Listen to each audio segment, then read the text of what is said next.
Assalamualaikum warahmatullahi wabarakatuh dan salam Malaysia Madani. Pohon pepaya tiada berduri, tumbuh bersama bunga melati. Izinkan saya memperkenalkan diri, moga-moga menyentuh hati. Nama diberi Siti Nur Azizah Azman binti Abdullah yang berusia 15 tahun. Saya merupakan anak didik di SMK Powerjaya yang terletak di seberang Perai Tengah Pulau Pinang. Kod sekolah saya ialah PEA 0013. Pada masa lapang, saya gemar mengisi masa dengan membaca buku, cerita, novel dan sebagainya. Dalam video ini, saya merasa amat teruja untuk berkongsi tentang sebuah novel yang pernah saya baca berjudul Biar Sembuh Luka Semalam.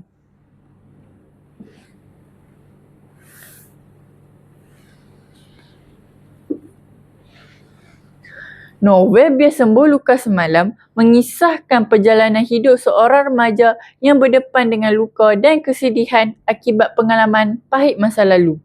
Novel hasil penulisan Aidil Ghazali ini sangat menarik dan syarat dengan nilai murni dan pengejaran yang boleh dijadikan iktibar dalam kehidupan keseharian, terutamanya kepada golongan remaja. Novel terbitan syarikat Iman Publication ini diterbitkan pada tahun 2022. Novel ini setebal 411 halaman dan mempunyai sisipan kandungan sebanyak 54 bab. Ayo bersama saya, kita mengamati dan mendalami cerita ini dengan lebih dekat lagi. Novel Biar Sembuh Luka Semalam mengisahkan perjalanan hidup seorang remaja yang cuba bangkit semula selepas melalui pengalaman pahit pada masa lalu. Luka yang dialami menyebabkan dirinya sukar melupakan kenangan lama dan sering dibelagu kesedihan. Watak utama berasa kecewa, hilang keyakinan diri serta takut untuk mempercayai orang lain lagi.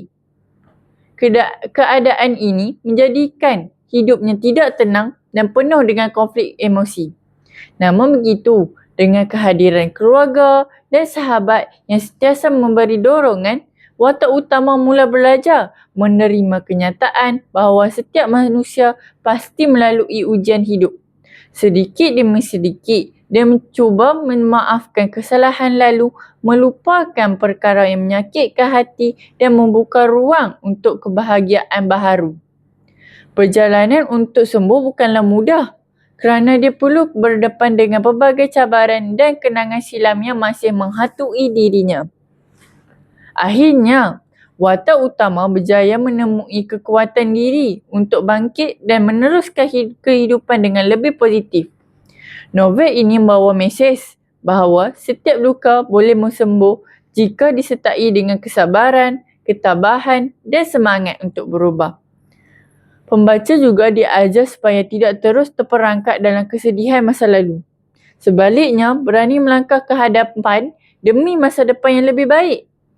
Nilai murni yang diterapkan dalam novel ini ialah seperti ketabahan, kesabaran, kasih sayang, keberanian, memaafkan dan semangat bangkit semula.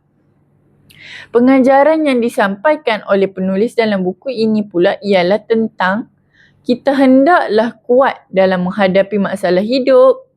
Jangan terlalu terikat dengan kesedihan masa lalu. Kita perlu menghargai orang yang sentiasa menyokong kita. Memaafkan dapat menyenangkan hati. Setiap kegagalan boleh dijadikan pengajaran untuk berjaya. Dan kita perlu yakin bahawa masa depan masih cerah. Pada pendapat saya, gaya penulisan karya ini sangat menarik dan mudah difahami. Jalan ceritanya dekat dengan kehidupan sebenar kerana ramai orang pernah mengalami kesedihan dan kekecewaan. Buku ini mengajar saya supaya tidak mudah menyerah kalah walau pernah terluka. Saya juga suka mesej bahawa kita boleh bangun semula selepas jatuh. Novel ini sesuai dibaca oleh murid kerana banyak nilai positif dan memberi semangat. Bahasa yang diguna juga sangat dekat dengan jiwa anak-anak remaja. Novel setebal 411 halaman ini juga mudah dibawa ke mana-mana dan mempunyai ilustrasi yang menarik.